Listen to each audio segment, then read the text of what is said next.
Hi everybody, this is excuse me, a little bit of a frog in my throat anyway. Here we go again. Hi everybody, this is Alchemist 2 and I'm back again with another book review. I just recently finished the first book of the Magician's trilogy, aptly enough entitled The Magicians. Yeah, I've got some quibbling to do, unfortunately.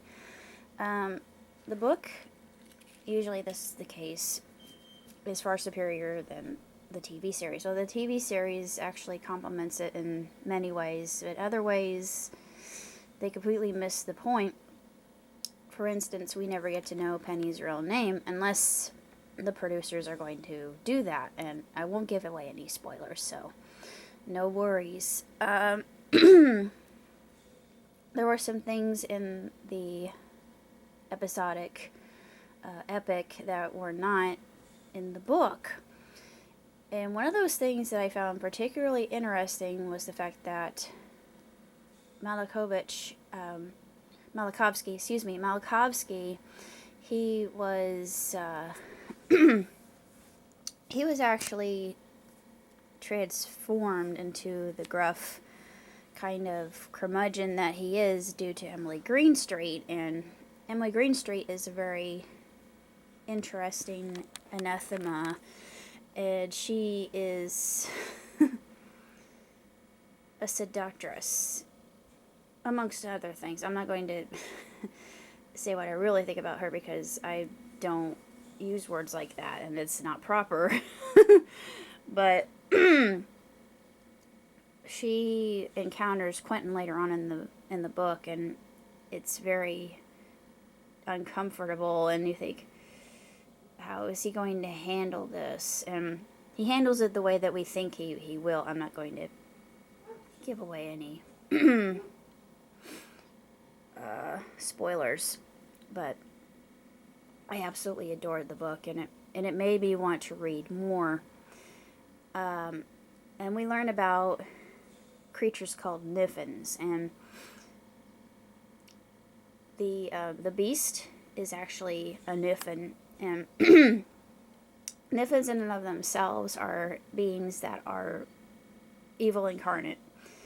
And spoiler alert, sorry about this, but Martin Chatwin, who decided to go into Fillory by his lonesome, never came back because the power was there. It compelled him, and it corrupted him and created a monster, quite literally.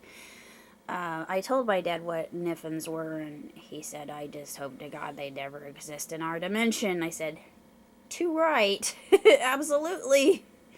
Yeah, we don't want to go down that dark path. Let's just leave Niffins out of it.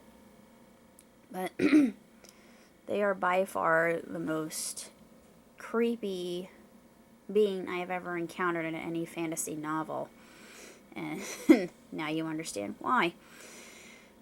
And of course, he's depicted very well in the series just as a villain that you love to hate, and also he's got a childlike curiosity about him, as well as a disregard for human life and humanity in and of itself. He's just a twisted, sardonic being that you just hope that all of our heroes are able to destroy, and they are.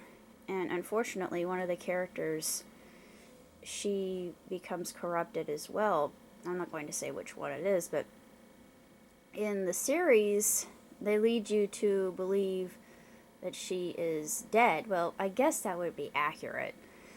But it's just, it kind of irritates me that it's inaccurate. And I know usually I'm not a purist when considering these things, but it just, I know I'm kvetching about it, but it really annoys me. And I wish that they would have stuck to what was actually going on. And I would have loved to have viewed the Fillorian battle, because that would have been absolutely surreal. And especially seeing some other characters in Fillory in and of themselves. We get to see the questing beast.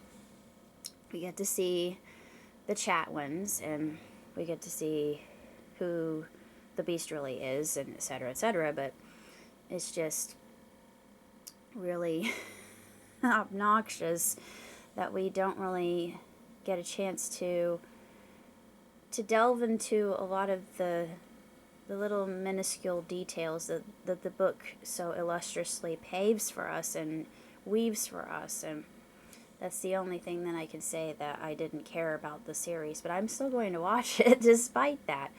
I'm reading the second book currently, and I can't put it down. It's even better than the first, if you can believe it. But despite its faults and foibles, I'm still going to be watching Magicians and doing reviews of the series. But other than that, I can't really say too much about it. And I absolutely adored the book. If you're a fan of Harry Potter, then or Narnia, then I would definitely pick this up. Any kind of magical realm that you always wanted to kind of travel into as a child, yeah, this is definitely definitely the book that you want to pick up, and you will become lost in it.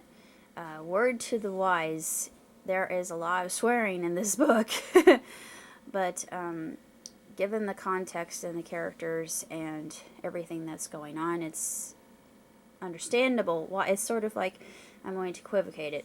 If you were to say, oh, it's just like The Sopranos and the types of characters that were involved in that particular series, which I love, but they were coming from that road of life, and that's just the way that they spoke, and they were very tough characters, and these are characters that aren't tough per se, but they're all going through very tumultuous times, and in order to do so, they combat it with